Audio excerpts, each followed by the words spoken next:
प्रभात, मैं रजनीश मिश्रा प्लस 2 उच्च विद्यालय रसलपुर मानपुर गया।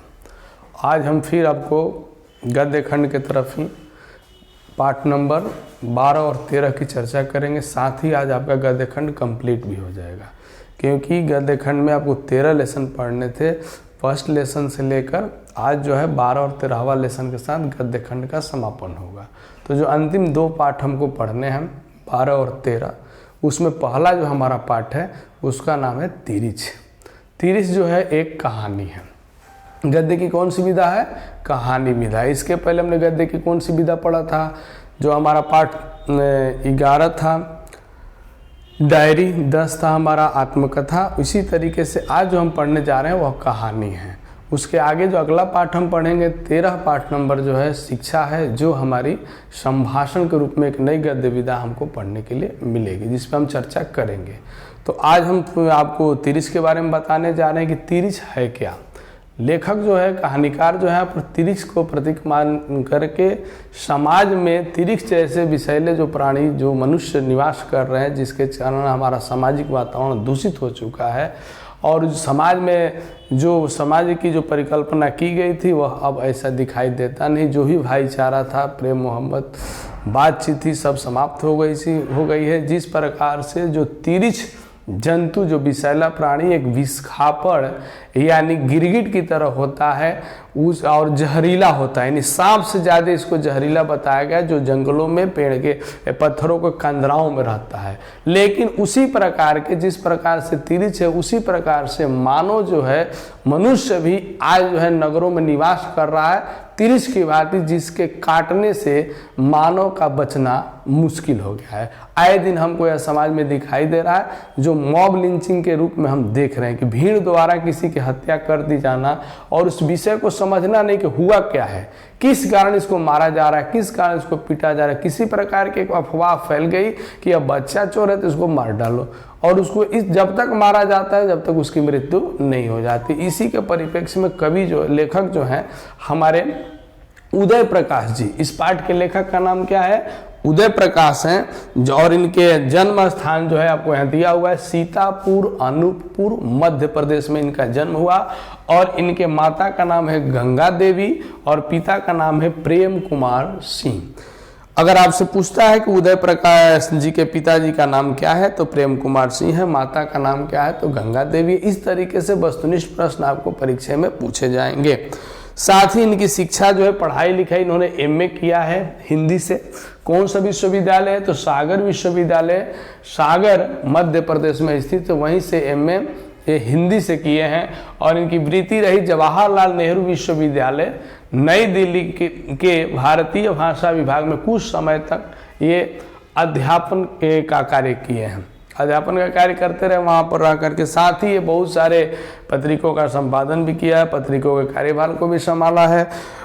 और इनकी कुछ प्रमुख रचनाएं यहाँ दी गई है आपको पढ़ने के लिए, जिसमें आपको बताई गई है। इससे भी प्रश्न आपको परीक्षा में आते हैं, बीच से प्रमुख रचनाओं से भी प्रश्न पूछे जाते हैं।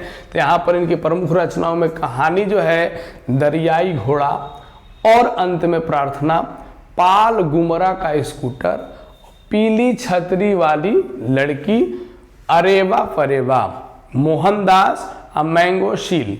पिछले परीक्षाओं में पूछा जा चुका है कि अरेवा परेवा किसकी रचना है, तो आपको उदय प्रकाश। इसी तरीके से हो सकता है पूछ दे कि पीली छतरी वाली लड़की यह किसकी रचना है, तो उदय प्रकाश जी की। साथ ही इनकी कविता संग्रह है सुनो कारीगर, अबूतर कबूतर, राह में हारमोनियम। ये भी इनकी कविता संग्रह में बहुत सारी इनकी कविताएं हैं। अबूतर कबूतर भी एक बार पूछा है कि अबूतर कबूतर किसकी रचना है, किसका कविता संग्रह है, तो उदय प्रकाश जी। निबंध आलोचना इन्होंने लिखा है ईश्वर की आंख। अनुवाद इनका है कल अनुभव, इंदिरा गांधी की आखिरी लड़ाई, लाल घास पर नीले घोड़े। फिल्म भी, ये फिल्मों के बहुत सारे स्क्रिप्ट लिखे हैं, धारावाहिक के बहुत सारे स्क्रिप्ट लिखे हैं, फिल्म टीवी अनेक धारावाहिक और फिल्मों के स्क्रिप्ट लिखे। यह काम आज भी इनका जारी है और ये कर रहे हैं। यहाँ पर जो प्रस्तुत जो कहानी है, इसका सारांश हमने कुछ यहाँ पर लिखा है और आपको इसके माध्यम से बताना चाहेंगे कि इस कहानी में है क्या। क्योंकि हो सकता है आपको 5 मार्क्स में पूछ दे 30 कहानी का भाव लिखो, 30 कहानी का सारांश लिखो, 30 कहानी का केंद्रीय भाव क्या है, चाहे बहुत सारे इसमें से 2-2 मार्क्स के प्रश्न आपको आ सकते हैं। तो पहले आप इस सारांश को समझ लीजिए, उसके बाद आपको कुछ प्रश्न इंपॉर्टेंट हम बता देंगे, महत्वपूर्ण प्रश्न जो है उपयोगी जो परीक्षा में आने वाले हैं उस पर भी हम चर्चा करेंगे। तो यह प्रस्तुत कर रहा है कि यह जो प्रसिद्ध कहानी तिरिछ है एक उत्तर आधुनिक त्रासदी है। यह आजकल के आधुनिक युग में एक बहुत ही दुखद स्थिति व्याप्त हो गई है, चारों तरफ त्रासदी के रूप में है। विकास की दृष्टि से हम चाहे कितना भी क्यों न विकसित हो जाए, कितना ही क्यों न हम आगे बढ़ जाए, लेकिन हमारा जो मन है प्रति क्षण क्षीण होते जा रहा है। नैतिकता के नाम पे और मानवता के नाम पे हमारे अंदर वह मानवता नहीं रही, और जो भी मानवता थी धीरे धीरे वह कम होती जा रही है। फिर कहते हैं कहानी नई पीढ़ी के प्रतिनिधि बेटे के रूप में इस कहानी को बता रहे कि जो नई पीढ़ी में जो पुत्र है उसने खुद इस कहानी को व्यक्त किया है कि यह जो दुर्घटना घटती है, जो घटना घटती है वह उसके पिताजी के साथ होती है। इसी की चर्चा इसके अंदर है और लेखक स्वयं इसमें अपने आप को बेटा के रूप में प्रस्तुत किए हैं और अपनी कथा को यहाँ व्यक्त कर रहे हैं कि हमारी यह कथा है, हमारे पिताजी के साथ ऐसा होता है, इस तिरिछ के माध्यम से बताना चाहते हैं। और पूरे उनके साथ इर्द गिर्द यह कहानी घूम रही है। लेखक के कह रहे हैं कि बाबूजी के बारे में, क्योंकि इनका कह रहे हैं कि मैं और मेरा परिवार, मेरे पिता सभी लोग सुदूर गांव में रहते थे, दूर गांव में जहां पर किसी प्रकार की कोई व्यवस्था नहीं थी। वहीं पर हमारा रहना फसाना था, वहीं पर हमारा जीवन बीतता था। अगर किसी काम की जरूरत पड़ी तो हमें शहर जाना पड़ता था और शहर भी दूर था, गाँव के करीब नहीं था। लेकिन एक बार क्या हुआ कि जब मेरे पिताजी शहर कार्य के लिए गए, उनके साथ जो घटना घटी और पता चला कि पिताजी की मृत्यु हो गई। कारण क्या था, फिर लेखक जो है जब पता करता है कि किस तरीके से मेरे पिताजी के साथ दुर्घटना घटी, क्या कारण था, क्यों उनको मारा गया, क्यों उनकी मृत्यु हो गई, तब वह पीछे जाके देखता है, सारी घटनाओं को परिदृश्य दिखाई जाता है। लेखक कहता है कि मेरे पिताजी जो है एक बहुत ही शांत स्वभाव का आदमी है, बहुत कम बोलते हैं, यहाँ तक कि 2-3 दिन तक बोलते भी नहीं हैं। और उनकी एक आदत है खैनी खाने की। खैनी अगर खा लेते हैं तो और उनके मुंह से आवाज़ नहीं निकलता, चुप रहते हैं, क्योंकि बोलने के दरमियान वो खैनी थूकना पड़ता है। कभी कभी हम भाई बहन को घुमाने के लिए ले जाते हैं, रास्ते में जब हम लोग चलते हैं तो अगर मेरी बहन उत्सुकता से अगर कोई पक्षी को देख के पूछ देती है कि पक्षी कौन सा है, तो मैं पिताजी को देखता हूँ कि इनको तकलीफ होगी बोलने में, यानी थूकेंगे उसके बाद बोलेंगे, तो मैं झट से जवाब देता हूँ कि नीलकंठ है और कोयल है। इसी तरह से हमारे घर का परिदृश्य जीवन चला और घर की आर्थिक स्थिति भी हमारी ठीक नहीं है और पैसे की भी कमी है। एक बार जब हमको पैसे की जरूरत पड़ी, अब मैंने पिताजी से कहा स्कूल का फीस पेड कर भरना था, तो 3 दिन तक हमारे पिताजी हमसे बात ही नहीं किए। पूरे परिवार के लोगों ने समझा, माँ यहाँ तक समझ के लग रहा है कि भूल गए हैं। फिर दोबारा मैंने उनको याद दिलाया, सभी लोगों ने तब एक पत्र लिख के देते हैं बिना बोले और शहर में पंत जी के यहाँ भेजते हैं। जब मैं पंत जी के यहाँ गया, चिट्ठी उनको दिया, चिट्ठी उन्होंने पढ़ी, तब उन्होंने हमको 300 रुपया निकाल कर दिया। तब हमें पता चला कि पिताजी का प्रभाव कितना है, यानी पिताजी को हमारे लोग जानते भी हैं। कम बोलते हैं फिर भी लोग उनको जानते हैं, पहचानते हैं, समझते हैं। यह हमारे पिताजी का रूप था और पिताजी हमारे पूरे सीधे साधे थे। एक दिन की घटना की चर्चा लेखक शुरू करता है कि एक दिन पिताजी जब शाम में घूमने के लिए गए थे, तभी पता चला कि उनको तिरिछ ने काट लिया है। जब मैं घर आया तो देख रहा हूँ कि हमारे घर पे उनका झाड़ फूक हो रहा है, तंत्र मंत्र हो रहा है, दवाइयाँ दी जा रही है। मैंने पूछा तो लोगों ने बोला कि तिरिछ ने काटा है। लेखक को कह रहा है कि हमें जब मैं तिरिछ के बारे में सुना कि तिरिछ ने काट लिया और वही तिरिछ काटा है जो मेरे रोज सपने में आता है। लेखक को सपने में 2 जंतुओं से डर है, जो जानवर से डर है, एक है तिरिछ और दूसरा है हाथी। लेखक अक्सर जब सोता है तो सपने में तिरिछ और हाथी को देखता है। वही तिरिछ लेखक को लग रहा है कि हमारे पिताजी को काट दिया है। तिरिछ को देखकर लेखक बहुत डर जाता है। रात में सपने में जान बचाने के लिए दौड़ते रहता है, भागते रहता है। अंत में उसकी सांसें चढ़ जाती है और उठ कर जोर से चिल्लाता है, तब उसको और उसकी सांस तेज हो जाती है। यही सपना वो हाथी के साथ भी देखता है। हाथी भी उसको दौड़ा रहा, भाग रहा, अचानक उसकी नींद खुलती है और वो लगता है कि जैसे कि दौड़ते हुए हाँफ रहा है। डरा हुआ था। जब तिरिछ को पता चला कि पिताजी को काट दिया, और पिताजी ने क्या किया कि तिरिछ को पकड़ करके मार दिया, क्योंकि वह तिरिछ जो जहरीला जंतु है पहले तो अगर वो किसी को काटता नहीं, अगर किसी की आंख उससे मिल गई तो उसे दौड़ाकर जरूर काटता है। काटने के बाद अगर उसको पकड़ के मार दिया गया और उसके मुंह को कूच दिया गया, लेखक कहता है तो उसके बाद वह नहीं फिर जिंदा होगा, नहीं फिर आएगा। नहीं अगर ऐसा प्रक्रिया किया जाता है तो 24 घंटे के अंदर जिसको वह काटा उसकी मृत्यु हो जाएगी। यही गांव में चर्चा चलते रहती है, पिताजी ने पकड़ा था, उसको कूट करके मार डाला है, तो हम लोग निश्चिंत हो गए कि अब पिताजी की मृत्यु होगी नहीं। दूसरे दिन ही पिताजी को शहर जाना है, मुकदमे के सिलसिले में कचहरी में जाना था। इसीलिए पिताजी सुबह उठते ही निकले शहर जाने के लिए, कचहरी जाने के लिए। रास्ते में जब गए तो उनका बस छूट गया। फिर थोड़े देर बाद एक ट्रैक्टर आ रहा था, उसी पे गांव के और दूसरे गांव के भी लोग सवार थे, उसी पर पिताजी बैठ गए। जब ट्रैक्टर चला तो उसमें जो लोग बैठे थे वो लोगों ने चर्चा शुरू की कि सुना था कि आपको कल तिरिछ ने काट लिया था। तो कहते हैं कि हाँ हाँ देखिए हाँ तिरिछ ने काट दिया है। उसी ट्रैक्टर में एक पंडित जी वैद्य जी बैठे थे और ज्योतिषाचार्य भी थे, वे ज्योतिष का भी उनको ज्ञान था, वे भी उसके अंदर बैठे हुए थे। और कह रहा है कि जब चर्चा शुरू हुई तो उन्होंने कहा कि देखिए तिरिछ अगर काट दिया है तो जब तक उसके जहर को मारने के लिए कोई अब जहर का इस्तेमाल नहीं करते, यानी एक प्रकार का काढ़ा जो है जहरीला काढ़ा, जब तक उसको नहीं पीते हैं तब तक आप जहर जाएगा नहीं। हो सकता फिर 24 घंटे बाद आपके ऊपर असर कर दे।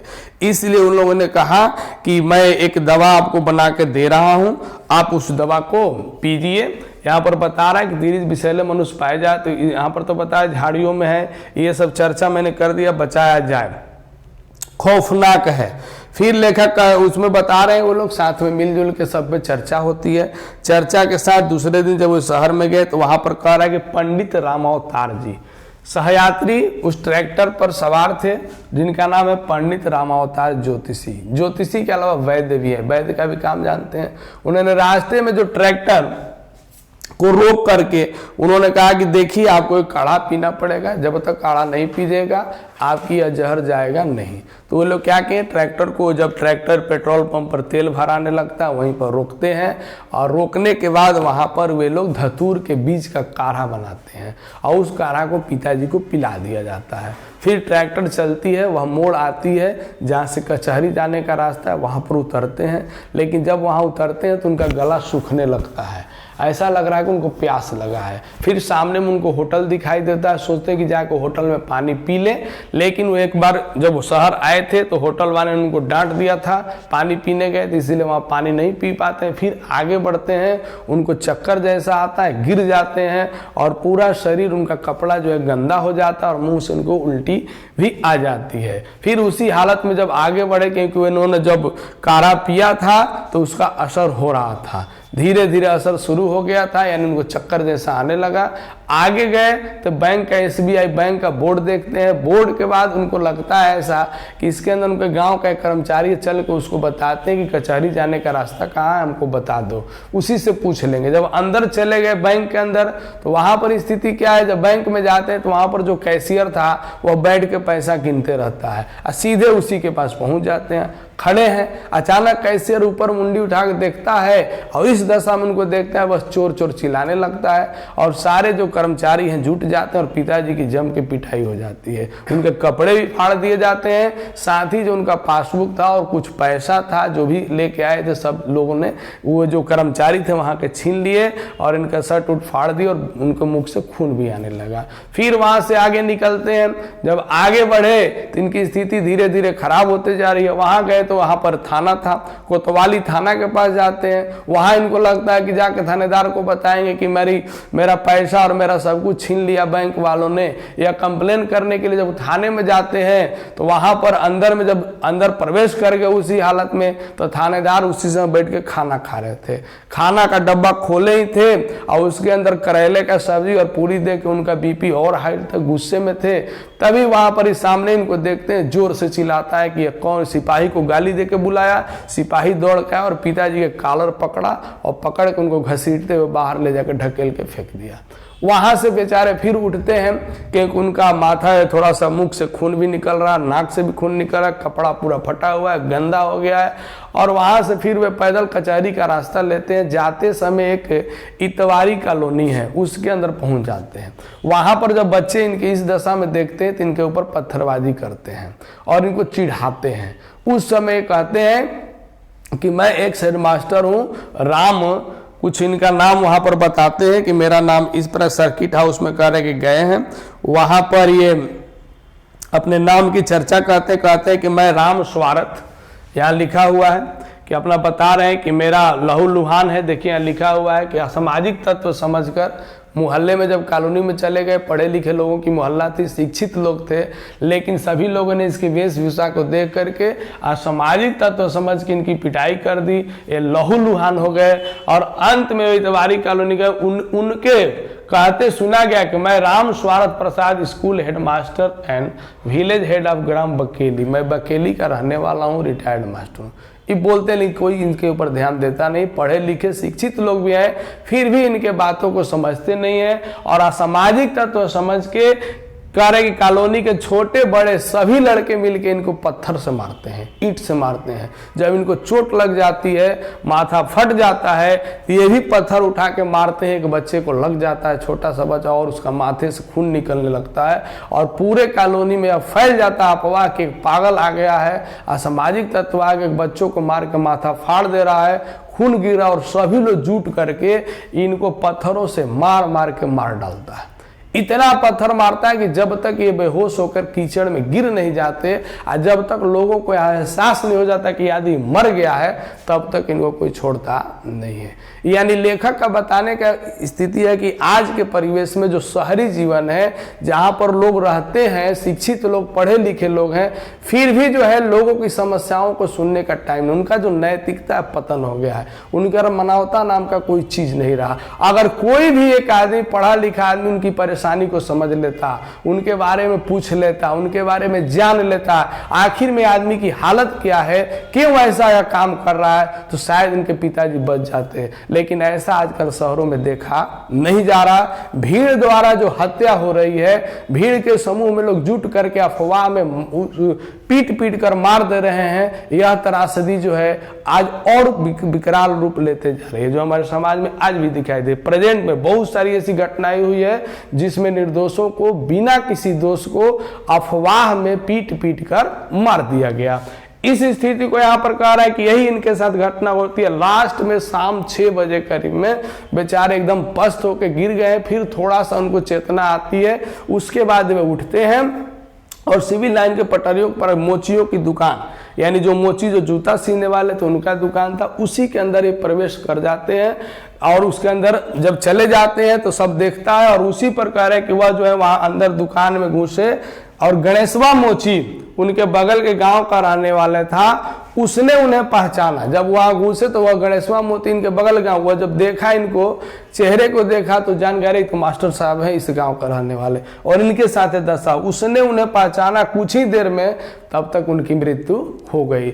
लेखक कहेंगे सब सारी बातों का पता जब मैंने किया तो ऐसा पता चला कि मेरे पिताजी को बिना कोई दोष के तिरिस के रूप में, कि तिरिस के जहर से ऐसा उनके ऊपर असर हुआ, चाहे वह काढ़ा पिलाएगा इसके कारण असर हुआ। फिर भी शहरी जो जीवन है जिसके अंदर तिरिस जैसे विषैले जानवर, यानी तिरिस के काटने से तो हो सके बच जाते हो क्योंकि दवा हो गया झाड़ फूल, लेकिन ये जो जहरीले प्राणी जो शहर में निवास करते हैं और रह करके जिस प्रकार से उनको पत्थरों से मार मार के मार डाला, यह तिरिस से भी भयावह है। कहने का मतलब है कि मानव की जो नैतिकता का पतन है, जो चरमोत्कर्ष पर हमेशा आगे बढ़ रहा है, जिसकी कोई सीमा नहीं है, और दिन रात मानव की नैतिकता जो है छीड़ होती जा रही है, खिंचती जा रही है। वह किसी के विषय में जानने के लिए तैयार नहीं कि सच्चाई क्या है। इस पाठ का निष्कर्ष यहाँ लेखक बताना चाहते हैं कि इस प्रकार इस कहानी के द्वारा लेखक ने सांकेतिक भाषा शैली में आधुनिक शहरों में, कौन सी शहर भाई? आधुनिक शहर, जो शहरीकरण का दौर है, विकृतियां और विसंगतियां, जिस प्रकार से लोग एक दूसरे से अलग है, जो भी मानसिक विकृति, जो अपने लिए अपने बारे में सोचना और दूसरे के बारे में किसी प्रकार की कोई सोच नहीं, कोई मोहब्बत नहीं, कोई प्रेम नहीं, कोई भाईचारा नहीं। कह रहा है कि ये जो विसंगतियां लगा हुआ जो चल रहा है इसके ऊपर कटाक्ष किया है। दूषित मानसिकता से ग्रसित, उनकी मानसिकता कैसी है? गंदगी से भरी हुई, दूषित है। शहरी जीवन शैली तिरिस की तरह हो गई। किसके तरह हो गई? तिरिस। वह विषैला जानवर, जंतु जो एक बार काटे आदमी को तो उसकी मृत्यु निश्चित है, उससे भी भयावह कर रहा है कि शहरी जीवन में जो लोग रह रहे हैं उनकी हालत है। वास्तविकता की तह में गए बगैर ये लोग वास्तविकता के बारे में जानना नहीं चाहते हैं। जो सुन लिए उसी के ऊपर आगे बढ़ गए और हम दरिंदगी तथा अमानवीय कृत्यों पर उतर आते हैं। अमानवीय कृत्य यानी किसी को मार मार के मार डालना सबसे बड़ा अमानवीय कृत्य है। अगर वह कोई गलत काम करता है तो उसके लिए जो राज्य कानून है, देश का कानून है, उसके तहत क्या, लेकिन पीट पीट के मार डालना यह अमानवीय कृत्य शहरों में फैला है और यह विकराल रूप लेते जा रहा है। इसी के ऊपर लेखक का निगाह था। लेखक ने ऐसा कहानी के माध्यम से बताना चाहा है। आगे इसके अंदर मैंने कुछ प्रश्न आपको इम्पोर्टेंट दिए हैं जो परीक्षा में आपको पूछे जाएंगे, जिसको आप ध्यानपूर्वक देख लेना है, पढ़ लेना है, याद कर लेना है। तिरिस ज्यादा कहाँ पाया जाता है? यहाँ लिख रहा है तिरिस जो जंतु है वो कहाँ पाया जा रहा है? तो पहाड़ की कंदराओं में, जंगलों अथवा झाड़ियों में पाया जाता है। आदमी के देखते ही तथा नजर मिलते उसका पीछा कर काट कर दम लेता। ठीक उसी प्रकार सदृश से तिरिस तो रहता है जंगल में है, पहाड़ों में है, कंदराओं में है, लेकिन उसी के जैसा एक और तिरिस है जो शहर में रहता है, नगर में रहता है, अपने आप को सभ्य कहता है, अपने आप को शिक्षित कहता है। लेखक का बताने कि समाज में भी विषैले तिरिस जैसे मनुष्य पाए जा रहे हैं जो नगरीय जीवन में अपने आप को सभ्य कहते हैं, लेकिन वे सभ्य है नहीं। फिर आगे कहता है कि थानू कौन था? लेखक के साथ क्या समझ? थानू जो है लेखक का मित्र है, जो लेखक को बताता है कि जो तिरिस जो तुमको दिखाई दे रहा था वही तिरिस जो है तुम्हारे पिताजी को काटा है। क्यों काटा है? कि उसी तिरिस ने तुम्हारे पिताजी को मारा। जब देखा कि पिताजी की मृत्यु हो जाती है तब वह उसको बताता है कि यही मृत्यु हो चुकी है। इसलिए थानू अपने पूर्व कथन की फिर पुष्टि करता है कि मैंने कहा था कि तिरिस काटेगा तो नहीं मरेगा, और देखो तुम्हारे पिताजी के साथ वही घटना हुई। लेखक पिताजी को किस रूप में देखता है? लेखक यहाँ पिताजी को अपने किस रूप में देख रहे हैं? लेखक अपने पिताजी के गंभीर, मितभाषी, कम बोलने वाले स्वभाव से परिचित। अतः ये लोग पिताजी पर गर्व करते थे। हमारे पिताजी हमारे लिए बहुत कुछ हैं। परिवार के सभी लोग पिताजी से डरते भी थे। वे अपने आवश्यकता, कठिनाइयाँ को किसी प्रकार प्रकट नहीं करे। ग्रामीण परिवेश में सीधे साधे इंसान, जो ग्राम में कैसे लोग रहते हैं, सीधे साधे, उनके अंदर ना कपट है, ना छल है, ना धोखा है, ना फरेब है। वे लोग सादा जीवन जीते हैं, इंसान थे। इन्हीं गुणों के कारण लेखक एवं परिवार के लोग पिताजी पर गर्व करते कि हमारे पिताजी अच्छे हैं। अच्छा हुआ कि शहरी जीवन में नहीं रहे, क्योंकि शहरी जीवन में रहते तो वे भी तिरिस जैसे हो जाते। इसमें कुछ गृह कार्य भी मैंने आपको दिया है, खुद से भी 2 क्वेश्चन आपको करना है। टोटल 4-5 क्वेश्चन जो है इंपॉर्टेंट है, परीक्षा उपयोगी है। तिरिस कहानी का सारांश अपने शब्दों में लिखना, इस पाठ को पढ़ लेना, डिस्क्रिप्शन बॉक्स में रहेगा जो सारांश दिया गया, और समझ के इसको लिखना है। और तिरिस किसका प्रतीक है भाई? तो तिरिस वही प्रतीक तुमको बता रहे कि यह तो पहले जंगल और पहाड़ों कंदराओं में रहता है, लेकिन यहाँ पर मानव त्रासदी के रूप में लेखक जो है शहरी जीवन में जो तिरिस है उनके ऊपर कटाक्ष किया है। अब पाठ नंबर 13 जो हमारा है शिक्षा, यह एक संभाषण पाठ है। शिक्षा है क्या? हमको समझना होगा कि शिक्षा को हम किस रूप में समझते हैं और किस रूप में जानते हैं। क्या पढ़ना लिखना, स्कूल जाना, स्कूल में पढ़ाई लिखाई करना, या शिक्षक को स्कूल जाना? लेखक इसमें कहता है कि शिक्षा को आप किस दृष्टिकोण से देखते हैं। बैग लेके विद्यालय रोज जाना ही शिक्षा है, चाहे शिक्षक वहाँ जाकर पढ़ाना ही शिक्षा है। यानी शिक्षा का रूप जो है हमारे समाज, और पढ़ लिख करके क्या कोई उद्योग करना ही शिक्षा है, क्या कोई नौकरी प्राप्त कर लेना ही शिक्षा है? शिक्षा का मूल उद्देश्य है क्या? लेखक यहाँ पर चर्चा कर रहे हैं, और यह बहुत गहरा विषय है जो हमारे समाज के लिए बहुत ही जरूरी है इसको जानना, कि हम जो शिक्षा ग्रहण करते हैं, जो ज्ञान ग्रहण करते हैं, जो अपने ज़रूरतों के पूरा करने के लिए जो भी हम व्यवस्था शिक्षा के द्वारा प्राप्त करते हैं, क्या इसका उद्देश्य मानव का सर्वांगीण विकास है, मानव के विचारों का उत्थान है, कि कुछ कमाई भर है, कुछ नौकरी प्राप्त कर लेना ही है? इसके बाद इस विषय पर चर्चा करने के लिए और इस विषय को रखने के लिए लिखने वाले हमारे लेखक का नाम है जे कृष्णमूर्ति, जिनका पूरा नाम है जिद्दू कृष्णमूर्ति। ये जो है जन्म इनका 12 मई 1895 ईस्वी सन, गांव है मदनपल्ली, जिला है चित्तूर और राज्य का नाम है आंध्र प्रदेश। इनकी जो अपनी भाषा तेलुगु है और कह रहा है कि ये इनकी माता का नाम है संजीव अम्मा और पिता का नाम है नारायणा जिद्दू। अब कह रहा है बचपन की इनकी घटना के बारे में हम जान लें कि 10 वर्ष की अवस्था में ही इनकी माता की मृत्यु हो गई। उसके बाद जब ये विद्यालय गए तो शिक्षकों द्वारा इनकी जम के पिटाई हुई। जब घर आए तो पिता ने भी इनकी जम की पिटाई की। ये विलक्षण स्वभाव के थे। इनका जो शिक्षा के प्रति उद्देश्य था, जो नजरिया था, अलग था। इसको किसी ने समझा नहीं। अंततः यह घर छोड़कर चले गए। और इनका जो संपर्क है, कह रहा है कि बचपन में स्वर थे विशेष इनका मूलतः। अब कह रहा है कि ये विशेषता इनके अंदर क्या है, तो मूलतः वक्ता रूप में जाने जाते हैं। आरंभ में कुछ लेखन कार्य इन्होंने किया है। व्याख्यान के विषय में शिक्षा, दर्शन एवं अध्यात्म से जुड़े होते थे। पारंपरिक जो शिक्षा प्रणाली है इससे असंतुष्ट थे। जो हमारे यहाँ पारंपरिक शिक्षा प्रणाली चल रही है, स्कूलों की, विद्यालयों की एक लिमिटेड सिलेबस की, जिसको पढ़ करके हम मैट्रिक करेंगे, इंटर करेंगे, बीए करेंगे, एमए करेंगे, भले हमें ज्ञान प्राप्त हो चाहे नहीं हो, हमें प्रमाण पत्र हमारे पास होनी चाहिए। इससे यह संतुष्ट थे। संपर्क इनका क्या है, किशोरावस्था में ही जब किशोर थे उसी समय CW लीडवेटर एवं एनी बेसेंट फेमस रहे, सबको जान रहे हैं, से संपर्क में उनका संरक्षण रहा, जो थियोसोफिकल सोसाइटी से जुड़ गए। और वो लोग एनी बेसेंट थियोसोफिकल सोसाइटी से जुड़ी हुई थी। लीडर बेट कह रहा है कि लीडर यहाँ पर बताया लीड बेटर इनमें विश्व शिक्षक का रूप देखते हैं। जो लीड बेटर थे इनका समझते कि ये विश्व शिक्षक हैं और ये सिर्फ साधारण भारत देश के शिक्षक नहीं, पूरे दुनिया को शिक्षा देने वाले हैं और शिक्षक के रूप में जाने गए। 1938 में एडवर्ड हक्सले के संपर्क में आए और कई देशों की यात्राएं भी की। पढ़ाई लिखाई तो नहीं किया, लेकिन इनका शिक्षा का जो रूप था अलग था और विलक्षण स्वभाव के थे। शिक्षा के प्रति इनकी रुझान थी और उसी शिक्षा के कारण ये बहुत अच्छे वक्ता के रूप में जाने गए, दार्शनिक के रूप में जाने गए। आध्यात्मिक इनका अध्ययन बहुत बेजोड़ रहा। इसके कारण पूरे विदेशों की यात्रा किए। प्रमुख रचनाएं इनकी कुछ रचनाएं भी है, the first and last freedom, the only revelation एवं कृष्णमूर्ति नोटबुक आदि। कह इसके अतिरिक्त व्याख्यान के संग्रह इन्होंने बहुत सारे। और इनकी मृत्यु 17 फरवरी 1986 ईस्वी कहाँ हुई, ओजई कैलिफोर्निया में इनकी मृत्यु हो गई। यहाँ पर जो सारांश दिया हुआ कह रहा है कि यहाँ पर कृष्णमूर्ति जी कह रहे हैं, शिक्षा के बारे में बता रहे हैं कि शिक्षा है क्या।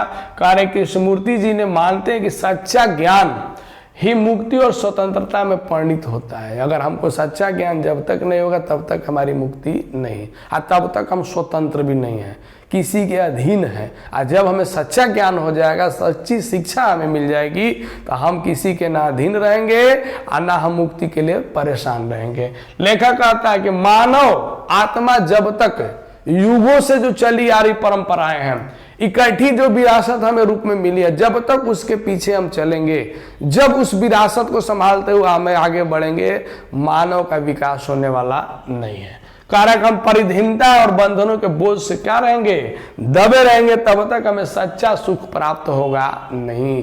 सच्चा सुख प्राप्त करने के लिए स्वतंत्र विचारधारा से हमें काम करना होगा और नई खोज करनी होगी, नई व्यवस्था लानी होगी। जो पुरानी पद्धतियां हैं उसी पर जीवन को चलाना यह हमारे लिए ठीक नहीं है। फिर लेखक कहता है कि शिक्षा का उद्देश्य भी यही है। शिक्षा का मुख्य उद्देश्य है क्या, कार्य के मनुष्य को पूरी तरह से भारहीन, यानी शिक्षा अगर हम प्राप्त कर लें तो किसी प्रकार का हमारे ऊपर बोझ नहीं हो, स्वतंत्र और आत्मनिर्भर बनाना। यानी अच्छी शिक्षा क्या करती है, आदमी को भारहीन बनाती है, स्वतंत्र बनाती है और आत्मनिर्भर। हम अपने ऊपर निर्भर हो जाएंगे, हम किसी के ऊपर निर्भर रहेंगे नहीं। किसी की बताई हुई, किसी की कही हुई, किसी को दिखाए हुए मार्ग पर चलकर हम चलते हैं तो अपना हमने क्या किया, कुछ नहीं, यानी उसके अधीन हम रहेंगे। यह हम स्वतंत्रता हमें अच्छी शिक्षा सिखाती है, आत्मनिर्भरता हमें अच्छी शिक्षा सिखाती है। तभी कह रहे कि उसमें सच्चा सहयोग अगर जिसके पास सच्ची शिक्षा आ जाएगी, जो आत्मनिर्भर बन जाएगा, जो स्वतंत्र हो जाएगा, उसके अंदर कौन कौन से विचार उत्पन्न हो जाएंगे? वह सच्चा सहयोगी हो जाएगा, सद्भाव, प्रेम, करुणा, सच्चा दायित्व बोध और सृजनात्मकता का उसके अंदर क्या होगा? विकास होगा और मानव जीवन अच्छा होगा। सच्ची शिक्षा हमारा विस्तार करती है। अगर हम अच्छी शिक्षा ग्रहण करेंगे तो क्या करेगा? विस्तार करेगा, हमको बहुत दूर तक ले जाएगा और हमारे प्रचार, हमारे बारे में पूरे दुनिया जगत को बताएगा। हमको गहरा भी बनाता है और हमारे अंदर व्यापकता भी देता है। तीनों एक ही बात है। वह हमें सीमा और संकीर्णताओं से उबारती है, हमें किसी बंधन में नहीं रहने देगा, किसी सीमा सीमा तक नहीं रहेगा, उस संकीर्णता में नहीं रहने देगा। हमको आगे और हमारा विस्तृत, हमारा अनंत जो हमारे क्षेत्र है वह अनंत रहेगा, हम किसी एक जगह पर स्थिर रहेंगे नहीं। शिक्षा के कारण मानव के लिए पूरा दुनिया उसके लिए खुला हुआ है। अगर वह अच्छी शिक्षा प्राप्त करता है तो पूरे दुनिया में उसका फैलाव होगा, विकास होगा और उसका अध्ययन और विस्तृत होगा। फिर कहता है शिक्षा का ध्येय, अगर हम मान लेते हैं कि शिक्षा का ध्येय क्या है भाई? पेशेवर दक्षता। अगर हम पढ़ लिख के कोई चीज सीख लिए, जान लिए, आजीविका अपना चलाने लगे, महज कुछ कर्म कौशल ही नहीं है, यानी सीख लिए क्या भाई? उसका ध्येय हमारा उन्नयन है। हमारी शिक्षा व्यर्थ साबित होगी यदि वह हमको, हमारे जीवन को, हमारे दुखों को, हमारे खुशियों को समझने में सहायता न करे। अगर हम शिक्षा प्राप्त करते और हमारे दुख, हमारे खुशी, हमारे जीवन अगर हम नहीं समझ पाए कि हमारा जीवन का उद्देश्य क्या है, क्योंकि जीवन हमारा सीमित नहीं, जीवन हमारा असीमित है। इस जीवन के बहुत सारे रूप हैं और जीवन को हमें देखना होगा और जीवन को, सच्चाई को अगर जानना है तो हमें शिक्षा प्राप्त करना होगा और ऐसी शिक्षा प्राप्त करना होगा जिससे मानव समाज का उन्नयन हो, न कि वह संकीर्णताओं में बंध जाए, न वह की है कि किसी बंधन में बंध जाए, किसी के अधीन हो जाए। यह शिक्षा हमें नहीं चाहिए। लेखक का मूल कहने का विषय है कि शिक्षा देना सिर्फ शिक्षकों का काम नहीं है। हमारे समाज में, हमारे देश में बताया जा रहा है कि शिक्षा कौन देगा? तो शिक्षक देगा और उसको रख दिया गया।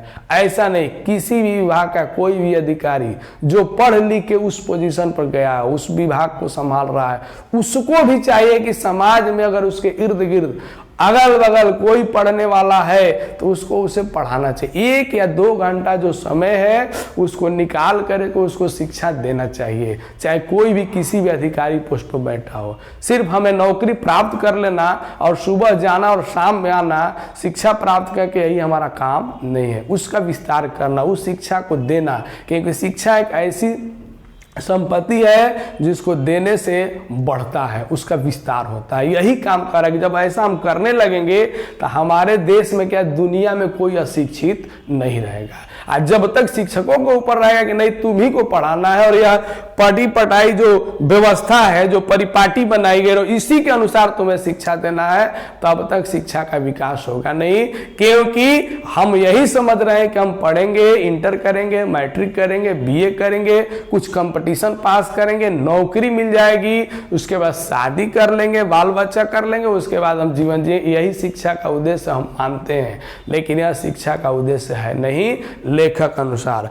आगे लेखक कहना चाहते हैं कि व्यर्थ साबित हो गया यदि हमको हमारे जीवन को, हमारे दुखों को, हमारे खुशियों को स्वयं सहायता नहीं। अतः शिक्षा का महत्वपूर्ण कार्य है कि हमें वह मेघा का उद्घाटन करे, ऐसा हमारे अंदर ज्ञान टैलेंट ला दे जिसके कारण क्या करे, हम जीवन के समस्त समस्याओं का हल खोज सके। कोई भी परेशानी अगर हमारे जीवन में आती है उसका समाधान हम खोज सके, वही अच्छी शिक्षा है। कह रहा है लेखक, जीवन में निर्भरतापूर्ण वातावरण कर, निर्भयतापूर्ण, निर्भय हमारा जो वातावरण होगा वो हमें डर नहीं होगा, हम डरेंगे नहीं, किसी भी कार्य के लिए निर्माण करेंगे। बड़ा ही कठिन कार्य है, संपूर्ण विश्व अंत ही निरुद्धों में जकड़ा हुआ है। कह रहा है कि यह निर्भयतापूर्ण वातावरण बनाना कठिन हो गया इस जमाने में, इस समय में, क्योंकि हमारी शिक्षा का वह रूप नहीं रहा। अगर सही शिक्षा हमें मिलती तो एक नया समाज बनता है, एक नया समाज का निर्माण होता जिसके अंदर डर नहीं। क्योंकि आज हम देख रहे हैं कि पूरी दुनिया डरी हुई है, पूरी दुनिया युद्धों से जकड़ी हुई है, कहीं गृह युद्ध चल रहा है, कहीं कुछ हो रहा है। यह स्थिति पूरे दुनिया में व्याप्त है, क्योंकि यह दुनिया वकीलों की, सिपाहियों की और कह रहा है कि सैनिकों की हो गई है, धर्म गुरुओं की हो गई है। जो वह कहते हैं उसी के अनुसार दुनिया, क्योंकि दुनिया डरी हुई है तो उसको सैनिक चाहिए, उसको लड़ाई चाहिए, युद्ध चाहिए। धार्मिक तंत्र में भी डरा हुआ है, उसको डर दिखाया जाता है क्योंकि उसको अपने मान प्रतिष्ठा को बचाना है, मान सम्मान को बचाना है। तो धर्मगुरु भी इसके अंदर शामिल है, क्योंकि उनकी प्रतिष्ठा की चाह में संपूर्ण विश्व में भटक रहे हैं। फिर कहता है कि लेखक अनुसार यह विश्व ही पूरा पागल है। लेखक कह रहा है पूरे दुनिया पागलपन कहते, क्योंकि यहाँ एक ओर साम्यवादी पूंजीवादी से लड़ रहा है और दूसरी ओर समाजवादी, दोनों का प्रतिरोध कर रहा है। यहाँ प्रत्येक व्यक्ति किसी न किसी के विरोध में खड़ा है। ऐसा नहीं है कि सब सपोर्ट में है। यहाँ पर यही तो ज्ञान प्राप्त किया है। ज्ञान का अर्थ है किसी का विरोध नहीं, सबका सहयोग करना। और यहाँ पर ज्ञान का क्या है, हर मनुष्य एक दूसरे के विरोध में खड़ा है, कोई किसी की बात सुनने के लिए तैयार नहीं है, क्योंकि सब अपने आप में ज्ञानी है और पंडित है, विद्वान है। इसीलिए कह रहा है कि अब दुनिया पूरे पागलपन में घिरी हुई है और लड़ रही है। इसमें कहता है, फिर यहाँ लेखक बताने के प्रयास के इसमें हमें ऐसे समाज की कल्पना करना चाहिए। लेखक का कहना है कि हमें ऐसा समाज हो, ऐसे उस समाज में लोग रहें जो पूर्ण रूप से स्वतंत्रता प्रदान करे। वैसा समाज हो जो सबको स्वतंत्रता दे, किसी प्रकार का उसके ऊपर बंधन न रहे। हम एक नूतन समाज का निर्माण करेंगे, नया समाज बनाएंगे। कैसे? लेखक अनुसार यह स्वतंत्रता हमें इसी क्षण चाहिए, अन्यथा हम सभी नष्ट हो जाएंगे। ऐसा हमें स्वतंत्रता मिले और इसी क्षण मिले जिसमें सबको बोलने का अधिकार हो, सबको अपनी बातें कहने का अधिकार हो, किसी प्रकार का बंधन किसी के लिए न हो। ऐसा अगर समाज होगा तो हम नूतन समाज होगा, नया समाज होगा जिसमें सबका उन्नयन होगा। कहता है लेखक कि लेखक अनुसार स्वतः इसी क्षण चाहिए। सीखना जीवन पर्यंत प्रक्रिया है। लेखक बता रहे कि हमें जीवन पर्यंत क्या करना है, सीखना है, सीखते रहना है। लेकिन हमारे समाज में क्या है, सीख दे तो सीखो न मानत, सीख देता है लेकिन खुद अपना सिखाया हुआ स्वयं मानता नहीं है। पर उपदेश कुशल बहुतेरे जे अचरही नर न घर है। दूसरों को उपदेश देने वाले बहुत मिलेंगे, लेकिन उसी उपदेश पर स्वयं आचरण करने वाला बहुत कम लोग हैं। तो लेखक का कहना अर्थ है कि सिखाने से पहले क्या करो, तुम सीखो, क्योंकि सीखना जब तक जिंदा हो तब तो तुम्हें क्या करना है, सीखना ही है, कुछ जानना ही है। लेखक अनुसार कह रहा है कि दुनिया में जो कुछ भी चीजें हैं उससे हम सीख सकते हैं। सीखने के लिए कोई गुरु की ही जरूरत नहीं है। आदमी को जो कुछ, एक हम पेड़ से भी सीख सकते हैं, पक्षी से भी सीख सकते हैं, जो भी दुनिया में चीजें दिखाई देती है वह हमको ज्ञान देती है, उसे हमें सीखना है। लेकिन जो हम परंपरा चले कि नहीं, सीखने के लिए हमको शिक्षक ही चाहिए, गुरु ही चाहिए, कोई धर्म गुरु ही चाहिए, चाहे कोई ज्ञानी पुरुष ही चाहिए, इसकी आवश्यकता नहीं है। सीखने वाला हर चीज से सीख सकता है। कह रहा है कि चाहे तो इस संसार के प्रत्येक चीज से सीखी जा सकती है, वह शिक्षा सिखाने में तत्पर भी मिलेगी। वास्तव में विश्व की प्रत्येक चीजें हमें कुछ ना कुछ सिखाती है। कोई भी चीज संसार में वो जरूर कुछ ना कुछ ज्ञान देती है। सीखने का सलीका होना चाहिए, तरीका। मनुष्य जब तक किसी चीज में गहरी दिलचस्पी लेता है तब उसका समग्र अस्तित्व उसी में समाहित। जब हम किसी भी वस्तु में दिलचस्पी से काम करते हैं, इंटरेस्ट लेते हैं, तो उसमें हम अपना सब कुछ समाहित कर देते हैं और वो हमें ज्ञान देने लगता है, हम ज्ञान प्राप्त करने लगते हैं। आज जब तक हम प्रेम पूर्वक किसी में अपना रुचि नहीं रखते हैं, नहीं लगाव लगाते हैं, तब तक उससे हमको कोई मतलब नहीं, हम सीख भी नहीं पाते हैं। तो संसार में जो कुछ भी है, अगर उसके अंदर हम रुचि रखते हैं तो जरूर उससे हमें कुछ ना कुछ प्राप्त होगा। उसका ध्यान पूर्णतः उस विषय में एकाग्र होना चाहिए, एकाग्रता होनी चाहिए कि जो मैं काम करने जा रहा हूँ पूर्ण रूप से उसी पर हमारा ध्यान हो, तो जरूर हम उसमें आगे बढ़ेंगे और कुछ करेंगे। अगला जो यहाँ पर लेखक कह रहे हैं कि लेखक अनुसार महत्वाकांक्षी व्यक्ति केवल अपने संबंध में सोचता है। महत्वाकांक्षी दुनिया में बहुत सारे लोग हैं। महत्वाकांक्षी कौन है? महत्वाकांक्षी सिर्फ अपनी बात सोचता है, दूसरे से उसको मतलब नहीं है। कारण अन्य लोगों की सोच को अपने सोच के समक्ष फीका समझना। और ये भी है दूसरे का सोच उसको पसंद नहीं, जो कहता है कि मैं कहता हूं वही सही है, दूसरा कहता है वह सही नहीं, हमारे सामने कुछ भी नहीं है। इसके कारण वह क्रूर बन जाता है। महत्वाकांक्षी आदमी क्या बन जाता है? क्रूर, क्योंकि हमारी ही बात रहनी चाहिए, दूसरे की बात हम मानेंगे नहीं। महत्वाकांक्षी व्यक्ति कोई कार्य प्रेम से नहीं कर सकता। अगर महत्वाकांक्षी अगर हो गया तो कोई काम प्रेम पूर्वक करेगा नहीं। कारण क्या भाई कि बल्कि कार्य का निष्पादन आदतन करेगा, यानी कर रहे हैं तो कर रहे हैं, जब तक उसमें हम प्रेम पूर्वक यानी रुचि के साथ काम नहीं करेंगे वह काम सही रूप से पूरा नहीं हो, चाहे कोई भी काम हो दुनिया का, पढ़ने पढ़ाने का काम हो या मजदूरी का काम, कोई भी कार्य हम मान लें, जब तक उसके अंदर रुचि नहीं तब तक वह काम अच्छे से होगा नहीं, और उसको हमको करना होगा। फिर कहता है महत्वाकांक्षा विकास में ह्रास उत्पन्न। अगर महत्वाकांक्षा आपके अंदर आ गई तो आपका विकास नहीं होगा, आपके विकास में ह्रास हो जाएगा, आपकी उन्नति रुक जाएगी। इसीलिए हमें समाज में महत्वाकांक्षी बनने की जरूरत नहीं है। हमको सबके लिए काम करना है, क्योंकि मानव का जीवन जो है, जो कुछ भी हम प्राप्त किए हैं वह हमें दूसरों को देना है, तभी हमारा जीवन, मानव का जीवन स्थिर होगा, सही होगा, सच्चा होगा, और सही शिक्षा का उद्देश्य उसको प्राप्त होगा। शिक्षा भी यही पद्धति है कि हम क्या करते हैं, अपने आने वाले पीढ़ी को जो हम ज्ञान प्राप्त किए हैं उस ज्ञान को उसको दे देते हैं, फिर वह दूसरे पीढ़ी को देता है। जब अच्छा ज्ञान हम देंगे, अच्छी शिक्षा उसको देंगे, तब वह अगला पीढ़ी को अच्छी बातें बताएगा और आगे बढ़ेगा। इसी का मुख्य उद्देश्य लेकर लेखक यहाँ इस पाठ को दिया गया है। इसके अंदर इसका निष्कर्ष क्या है? इस प्रकार लेखक अनुसार एक नूतन समाज निर्माण के लिए आवश्यक है कि हम शिक्षा के उद्देश्य को जान लें और हमारे लिए प्रेम पूर्ण कार्य कौन सा है।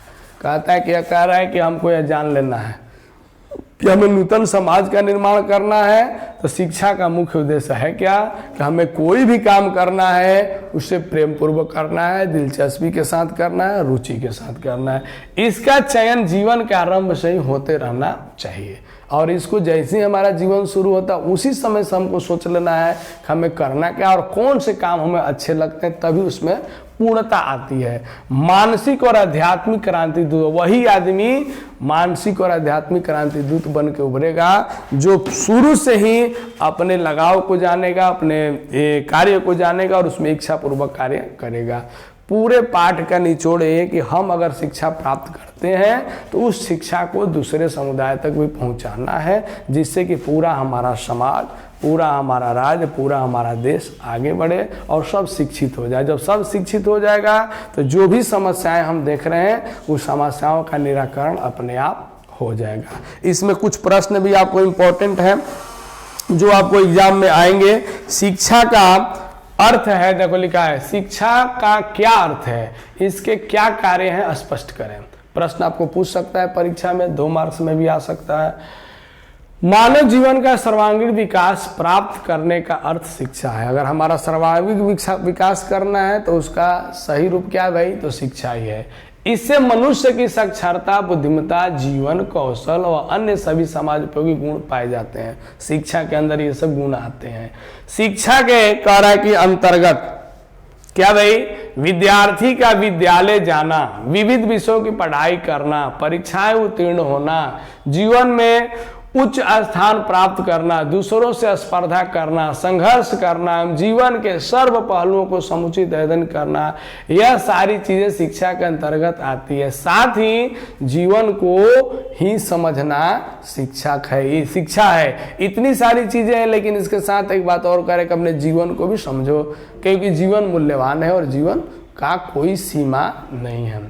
शिक्षा के कार्य क्या है? शिक्षा का कार्य केवल मात्र कुछ नौकरियां और व्यवस्थाओं के योग बनना नहीं है, बल्कि संपूर्ण जीवन का प्रक्रिया बाल्यकाल से ही समझने में सहयोग करना एवं स्वतंत्रता पूर्वक परिवेश हेतु प्रेरित करना शिक्षा का मुख्य उद्देश्य है। कि हम नौकरी प्राप्त कर ली और पैसा कमाने लगे, इसीलिए हम शिक्षा प्राप्त करते हैं। शिक्षा का मूल उद्देश्य यह नहीं है। लोगों को भी जो भी समस्याएं हैं उससे उसको आगे निकालना, उसके परेशानियों को दूर करना, यह शिक्षा का उद्देश्य है। अपने लिए नहीं, सबके लिए। अगर हम शिक्षा प्राप्त करते हैं तो उससे सबको लाभ होना चाहिए, यह कार्य है। लेखक कहता है कि जहां भय है वहां मेघा नहीं हो सकती है। जहां पर डर है, जहां पर गुलामी है, जहां पर कह रहा है कि वहां पर तुमको क्या नहीं मिलेगा, मेघा नहीं रहेगा। यहाँ पर सारी बात बता रहा है कि महत्वाकांक्षा चाहे आध्यात्मिक हो या सांसारिक हो, अगर वह है तो वहां पर मेघा का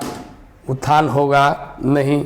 नूतन विश्व का निर्माण कैसे करेंगे? नूतन विश्व के निर्माण के लिए आवश्यक है, कह रहा है कि स्वतंत्र और निर्भीक वातावरण बनाना, हमारा ऐसा वातावरण जिसमें किसी प्रकार का डर न रहे, और सत्य और यथार्थ का साक्षात्कार कर समाज के व्यवस्थित ढांचे को अनुकूल बनाने का सतत प्रयत्न किया जाना ही हमारा क्या होगा, नूतन समाज का निर्माण होगा। क्योंकि पूरा विश्व युद्ध में जकड़ा हुआ है, उसके मार्गदर्शन की जरूरत है। आज सब लोग निर्भय होकर जब डरेंगे नहीं, तब तक नूतन विश्व का, नूतन समाज का, नूतन देश का निर्माण कर सकते हैं, जिससे सारी मानवता सुखपूर्वक स्वतंत्र रूप से जीवन जी सकती है।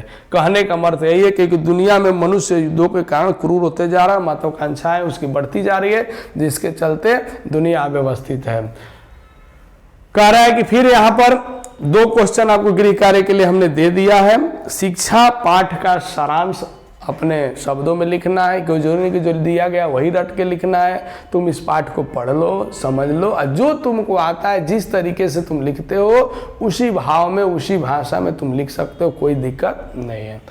बचपन से ही आपका ऐसे वातावरण में रहना अत्यंत आवश्यक जो स्वतंत्रपूर्ण हो। बचपन से ही लेखक कह रहा है कि हमको शुरू से ही, बाल्यकाल से ही समझ लेना है कि हमें स्वतंत्र वातावरण में रहना है और आत्मनिर्भर, जिस काम में हमारी रुचि हो उसी काम को हमें करना है। इस तरीके से 2 पाठों में हमने चर्चा की। एक पाठ हमारा संभाषण था, और संभाषण में होता क्या था कि जो प्रश्न किए जाते थे उसका उत्तर बखूबी निर्भीकता के साथ, बिना संकोच के उत्तर देने वाले हमारे कौन हैं, जे कृष्णमूर्ति जी ने दिया। और समाज को और देश को और दुनिया को, इनको विश्व गुरु, विश्व शिक्षक के रूप में जाना गया, और दूसरे बुद्ध के रूप में भी इनको जाना गया। इन्होंने आप बातें बताई। साथ ही अगला क्लास जब हम आपको आएंगे तब गद्य खंड तो आपका कम हो गया, और कुछ जो गृह कार्य दिया गया इसको करिए। वस्तुनिष्ठ प्रश्न की भी तैयारी खुद से कीजिए, क्योंकि वह करने से आपका स्वाध्याय बढ़ेगा और आपका ज्ञान की वृद्धि होगी। अगला क्लास में आपको काव्य खंड हम लेकर के आएंगे, जो भी लेसन बचा उसको पढ़ाया जाएगा। धन्यवाद। Thank you.